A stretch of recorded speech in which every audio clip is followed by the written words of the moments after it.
அன்பானவர்களுக்கு வணக்கம். நம்ம ஒன்றா இருக்கணும் சீரியலில் கந்தசாமியோட பையன் சண்முகம் அப்பாவை ஏமாற்றி 3000 ரூபாய் வாங்கிட்டு போகிறாரு. ஆனால் அப்பாவுக்கு ஒன்று அப்படின்னா யார்கிட்டையும் இறங்கி துணிஞ்சு சண்டை போடுறாரு.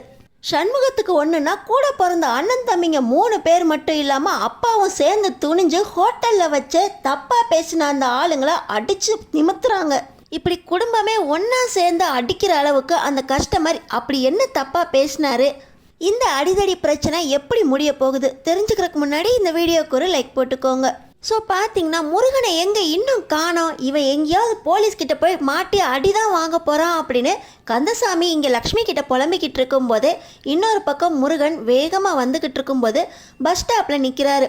ஃபோன் கால் அட்டன் பண்ணி இதோ வந்துட்டேன் சார், வந்து உங்கள் சரக்கெல்லாம் வாங்கிக்கிறேன் அப்படின்னு பேசிக்கிட்டு இருக்கும்போது பஸ் ஸ்டாப்பில் நீட் எக்ஸாமுக்கு லேட் ஆயிடுச்சு, பஸ்ஸை நம்ம மிஸ் பண்ணிட்டோமே அப்படின்னு அந்த ஒரு ஸ்டூடெண்ட் அழுதுகிட்டு இருக்காங்க. இப்போ முருகன் பக்கத்தில் போய் எத்தனை மணிக்கு எக்ஸாம், எத்தனை மணிக்கு அங்கே இருக்கணும் அப்படின்னு விசாரிக்க, நீட் எக்ஸாமில் இந்த வருஷம் நான் பாஸ் பண்ணி மார்க் எடுத்து டாக்டர் ஆயிடலான்னு கனவு கண்டுக்கிட்டு இருந்தேன், இப்படி பஸ்ஸை மிஸ் பண்ணிவிட்டு நான் என்ன பண்ண போகிறேன்னு தெரியல, 2 மணிக்கு எக்ஸாம், லாஸ்ட் என்ட்ரி 1:30 மணிக்கு, இப்போயே மணி 1:10 ஆயிடுச்சு அப்படின்னு அந்த பொண்ணு அழுகுது. அவங்க அப்பாவுக்கு ஆட்டோக்கு கொண்டு போகிறதுக்கு கையில் காசு இல்லை. குன்றத்தூர் எக்ஸாம் சென்டர் போகிறதுக்கு 250 ரூபா ஆட்டோக்கார் கேட்பாரு அப்படின்னு பூக்கடைக்கார அக்கா சொல்கிறாங்க. இதை கேட்ட உடனே முருகன், நான் 2 வீலரில் தான் வந்திருக்கேன், என் கூட நீங்களும் ஏறிக்கோங்க, உங்கள் அப்பாவும் ஏறிக்கட்டும் அப்படின்னு சொல்லி முருகன் கூட்டிகிட்டு போய் எக்ஸாம் சென்டர்லேயே விடுறாங்க. அங்கே பார்த்தா செக்கிங் நடந்துக்கிட்டு இருக்கு. ரொம்ப தேங்க்ஸ் அண்ணன், நீங்கள் மட்டும் இல்லைன்னா நான் இந்த எக்ஸாமையே மிஸ் பண்ணியிருப்பேன் அப்படின்னு அந்த பொண்ணு ரொம்ப உரிமையாக தேங்க்யூ அண்ணா அப்படின்னு சொல்ல, சாப்பிட்டியாம்மா அப்படின்னு முருகன் கேட்குறாரு. இல்லைண்ணே, நான் எக்ஸாம் எழுதிட்டு வந்து சாப்பிட்டுக்குவேன் அப்படின்னு அந்த பொண்ணு சொல்ல, அவங்க அப்பா இந்த பொண்ணு அப்படிதான்ப்பா சாப்பிடுன்னு சொல்ல அவசரப்பட்டு வேகமாக கிளம்பி வந்துருச்சு, ரொம்ப நன்றிப்பா அப்படின்னு அவங்க அப்பாவும் சொல்ல, பைக்குள்ளேருந்து ஒரு 3-4 கேரட் எடுத்து கொடுத்து சாப்பிட்டுட்டு தெம்பா போய் எழுதுமா அப்படின்னு சொல்கிறதோடு இல்லாமல் உங்கள் அப்பாவை நான் சாப்பிட வச்சு அனுப்பி விடுறேன் அப்படின்னு அவங்க அப்பாவையும் கூட்டிகிட்டு போகிறாங்க. நீட் எக்ஸாம் எழுத வந்த பொண்ணு சந்தோஷமாக உள்ளே போக, கந்தசாமி அண்ணனுக்கு கல்யாணம் பண்ணி வச்சார் பார்த்தீங்களா, அவரோட நெருங்கின நண்பர் கணேசன், அவர் வீட்டு புரோக்கராக இருந்து கடையில் நான் கமிஷனை கொடுக்கறதுக்கு உனக்கு ஏயா இவ்வளோ நேரம் 2 மாதமாக ஏமாற்றிக்கிட்டு இருக்கல அப்படின்னு சொல்லி 2 வாழைப்பழத்தை எடுத்து வாயில் போட, அந்த கடைக்காரரு 2 மாதத்துக்கு 2 தார் வாழைப்பழத்தை சாப்பிட்ருக்கீங்க, அது போக இந்தாங்க உங்கள் மிச்ச கமிஷன் அப்படின்னு சொல்ல ஆன்னு வாயை பொழுதுக்கிட்டு கணேசன் இப்போ கந்தசாமியோட கடைக்கு போய் என் மாப்பிள்ளை எங்கா அப்படின்னு சொல்லி ஒவ்வொரு மாப்பிள்ளையாக விசாரிச்சுக்கிட்டு இருக்காரு.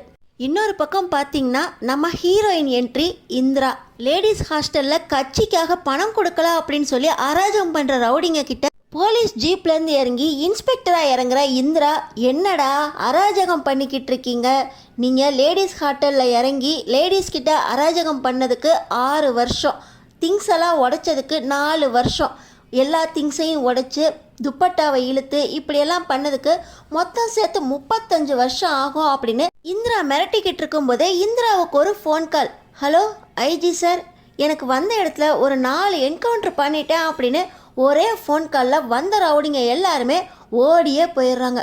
கரெக்டான நேரத்துக்கு வந்துடா இந்திரா, ரொம்ப தேங்க்ஸ் அப்படின்னு ஹாஸ்டலில் இருக்க எல்லா லேடிஸையும் சேர்த்து வார்டனும் நன்றி சொல்லிட்டு உள்ளே போக, டீ கரெக்டான நேரத்தில் வந்த, ஆனால் இந்த போலீஸ் ட்ரெஸ்ஸு ஜீப்பெல்லாம் எப்படி அப்படின்னு கேட்க, அது ஒன்றும் இல்லடி, என் ஃப்ரெண்டோட அண்ணன் ஷார்ட் ஃபில்ம் மேக்கர், அவர் ஃபில்ம் எடுக்கிறதுக்கு வந்த கரெக்டான நேரத்தில் இன்ஸ்பெக்டர் வந்து மிஸ்ஸிங், அதனால் நான் நடிக்க வேண்டியதாகி போச்சு அப்படின்னு சொல்ல, உன்னை கட்டிக்க போகிற புருஷனும் மாமியாரும் ரொம்ப பாவண்டி அப்படின்னு ஃப்ரெண்ட்ஸ் சொல்கிறாங்க. இப்போ அதை பற்றிலாம் யோசிக்கிற டைமே இல்லை, என் குடும்பத்தை பார்க்கணும், என் கூட பிறந்தவங்கள படிக்க வைக்கணும், அதுக்காக தான் என்னோடய படிப்பும் இந்த பார்ட் டைம் ஜாபும் அப்படின்னு இந்திரா சொல்ல, அதெல்லாம் ஒன்றும் இல்லை, உனக்காக ஒருத்தன் பிறந்திருப்பான்ல அப்படின்னு சொல்லி நம்ம முருகனை காட்டுறாங்க. இப்போ முருகன் வேலை செஞ்சிட்ருக்க நம்ம கந்தசாமியோட லக்ஷ்மி மெஸ்ஸில் நம்ம கந்தசாமிக்கும் லக்ஷ்மிக்கும் கல்யாணம் பண்ணி வச்சாங்கல்ல ஒரு அம்மா, அந்த அம்மா வந்து என் பிள்ளையோட கடையில் நான் வேலை பார்க்கறதுல என்ன சிரமம் இருக்க போகுது அப்படின்னு அவங்களும் லக்ஷ்மியோடு சேர்ந்து சமையல் செஞ்சுக்கிட்டு இருக்காங்க. இந்த நேரத்தில் தான் ஒரு கஸ்டமர், எனக்கு ஒரு 2 இட்லியாவது கொடுங்கப்பா பசிக்குது அப்படின்னு சொல்ல, இன்னும் 1/4 மணி நேரம் பொறுத்திங்கன்னா சாப்பாடே ஆயிரும், சூடாக சாப்பிட்லாமே அப்படின்னு கந்தசாமி சொல்கிறாரு. ஆனால் நம்ம கந்தசாமியோட மருமக சரசு இருக்காங்க, இருங்க சார் இட்லி இருக்கு அப்படின்னு சொல்லி அவரை உட்கார வச்சு தண்ணியாக சட்னியை ஊற்றுறாங்க. இதை பார்த்த உடனே இதுக்கும் சேர்த்து தானே காசு கொடுக்குறாரு, சட்னியை ஒழுங்காக கொடுக்க மாட்டிங்களா அப்படின்னு சொல்லி கந்தசாமி வேட்டியை மடித்து கட்டிக்கிட்டு தக்காளி சட்னி அரைச்சி அந்த கஸ்டமருக்கு தக்காளி சட்னி ஊற்ற போகிறாரு.